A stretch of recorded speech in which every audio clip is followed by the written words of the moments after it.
இல்லை, இந்த அரசை பொறுத்தவரையிலும் நமக்கு தேவையான பேரிடர் மேலாண்மை துறைக்கு 1000 கோடி ரூபாய் நமக்கு தேவை என்று சொன்னோம்.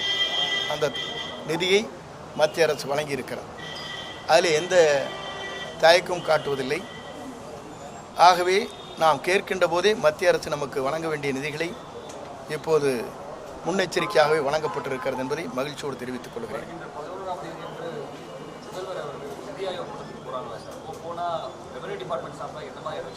இல்லை, எல்லா துறைகளை பற்றி பேசுகிறார். ஒரு துறை அல்ல, தமிழ்நாட்டில் இருக்கிற அனைத்து துறையிலும் என்னென்ன நிவாரணப் பணிகளை செய்ய வேண்டும், மத்திய அரசு நமக்கு நிதிகளை எப்படி வழங்க வேண்டும், மத்திய அரசுக்கு என்னென்ன அனுமதிகளை பெற வேண்டும், கொடுக்க வேண்டும் என்பதையெல்லாம் அவர் அங்கே பேசுகிற போது பேசியிருக்க. போன முறை அதைத்தான் பேசிவிட்டு வந்தார். ஆகவே செய்திகளை பொறுத்தவரையிலும் அவர் எடுத்திருக்கிற ஒவ்வொரு முயற்சியில் நீங்கள் கண்காணிக்க வேண்டும். இன்று ஒவ்வொரு நாளும் அவர் எடுக்கின்ற முயற்சிகள் என்பது தமிழ்நாட்டில் வரலாற்றில் இடம்பெற்றிருக்கிற ஒன்றாக இருக்கிறது.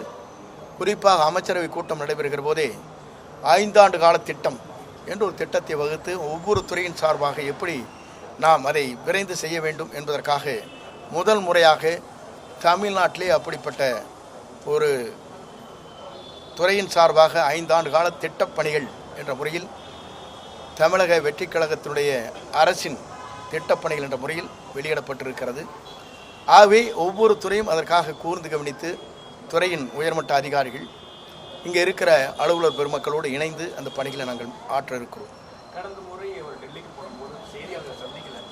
இல்லை, அதை பொறுத்தவரையிலும் அவரிடத்தில் கேட்க வேண்டிய கேள்வி, முதலமைச்சருக்கு செயல்பாடுகள் தான் முக்கியமாக நினைக்கிறார். அவரை பொறுத்தவரையிலும் நாம் சொன்னதை செய்கிறோமா, செய்து முடிக்கப்பட்டிருக்கிறதா, மக்கள் அதில் மகிழ்ச்சி அடைகிறார்களா என்பதைத்தான் பார்க்கிறார்களே தவிர பத்திரிகையாளரை சந்தித்து அவர் கேட்கின்ற கேள்விகளுக்கு பதில் சொல்வதை காட்டிலும் செயல் வடிவத்திலே அவருடைய திட்டங்கள் நிறைவேற்றப்பட்டு வருகிறது. கருத்து சுதந்திரம் பற்றின ஒரு பெரிய கருத்துக்களை வந்து தாவேகா பதிவு பண்ணிட்டு நேற்றைய தினம் மதுரையில் யூடியூபர் மாரிதாஸ் அவர்கள் கைது செய்யப்பட்டிருக்காங்க. அதை வச்சு நான் அவருடைய குடும்பம், அவருடைய பெயர் வந்து இல்லை, பொதுவாக என்ன விதிகளின் அடிப்படையிலே அவரை கைது செய்யப்பட்டார் என்பது சட்ட ரீதியாக எனக்கு தெரியவில்லை. நான் சொல்லுகிறது தான், பத்திரிகை சுதந்திரம் என்பது முழுமையாக சுதந்திரம் வேண்டும். அது எப்படி இருக்க வேண்டும் சொன்னால் மக்கள் வளர்ச்சி பணியில் இருக்க வேண்டும். தனிப்பட்ட விமர்சனம் இல்லாமல் மக்கள் வளர்ச்சி பணிகள் எப்படி இருக்க வேண்டும் என்று பத்திரிகை நீங்கள் சொல்லுகிற போது பத்திரிகை சுதந்திரம் மட்டுமல்ல, நாடே வளர்ச்சி அடையும்.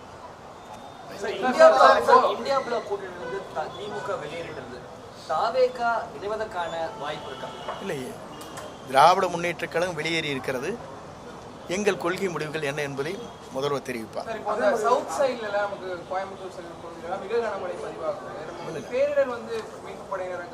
இல்லை, பேரிடர் மீட்பு படைகளை பொறுத்தவரையிலும் கோவையிலும் தயாராக இருக்கிறார்கள், நீலகிரியிலும் தயாராக இருக்கிறார்கள்.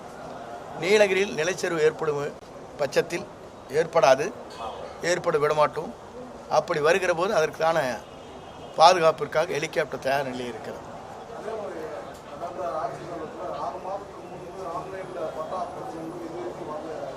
இனி அந்த நிலையை இருக்கக்கூடாது என்பதற்காகத்தான் இந்த கூட்டம். விரைந்து செயல்படுத்த வேண்டும் என்கிற நோக்கம், ஏழை எளியோருக்கு இருக்கிற அந்த குறைபாடுகளை எளிமையான முறையிலே அதை செயல்படுத்துவதற்கான இந்த கூட்டம். நீங்கள் பொறுத்திருந்து ஒரு 3 மாத காலங்கள் பொறுத்திருங்கள். எங்கள் துறையினுடைய வேகம் ஜெட் விமான வேகத்தில் இருக்கும்.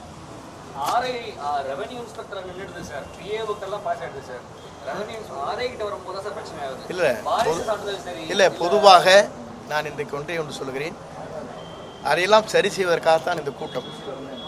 வாரிசு சான்றிதழாக இருந்தாலும் சரி, கம்யூனிட்டி சர்டிஃபிகேட்டாக இருந்தாலும் சரி, பட்டாவாக இருந்தாலும் சரி, பட்டா மாற்றங்கள் இருந்தாலும் சரி, எளிமைப்படுத்துவதற்காகத்தான் இந்த கூட்டம் கூட்டப்பட்டிருக்கிறது. 3 மாத காலம் கழித்து நீங்கள் பாருங்கள், இந்த துறையுடைய வேகம் நீங்கள் கேட்கின்ற கேள்விகள் அனைத்திலும் நீங்கள் பாராட்டுகின்ற அளவுக்கு இருக்கும்.